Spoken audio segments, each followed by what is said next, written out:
Sifatau nagani midaga foli urga Imami siracho Gabriel ergama naga Ulfina kabisa Mutu nagan garapo Ifa fanno warke midaga ya gugeko Ulfina kabisa Mutu nagan garapo Ifa fanno warke midaga ya gugeko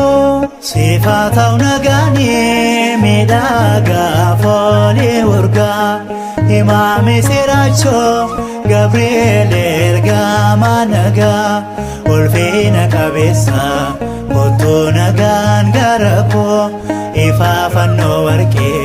midaga ya gugeko Ulfina kabisa Mutu nagan garapo Ifa fanno warke midaga ya gugeko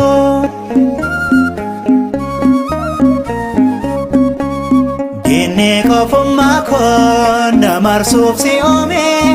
Sagale kochoke nageenyaan ni rokme Samirra dhufuni na jajjabeessite Ifa albeekeetiin morma koo kanite Sifatau nagani midaga foli urga Imami siracho Gabriel ergama naga Ulfina kabisa Mutu nagan garapo Ifa fanno warke midaga ya gugeko Ulfina kabisa Mutu nagan garapo Ifa fanno warke midaga ya gugeko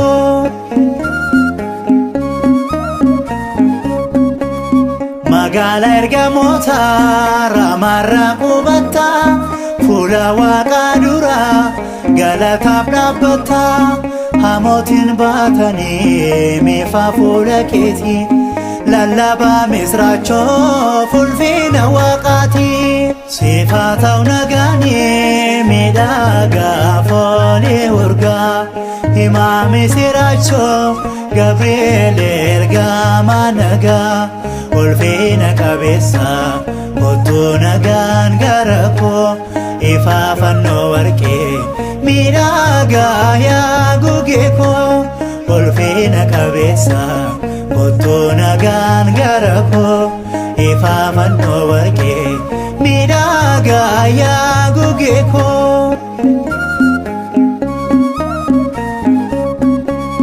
Urgaan foli keeti abdiidhaan naguuta Dambalee yaadni koo gannaata daawwata Mallattoo dhugaadha kochoo keerraa qabda Eegumsaaf kennaa koo ulfinni kee adda Sifatau nagani midaga foli urga Imami siracho Gabriel ergama naga Ulfina kabisa Mutu nagan garapo Ifa fanno warke midaga ya gugeko Ulfina kabisa Mutu nagan garapo Ifa fanno warke midaga ya gugeko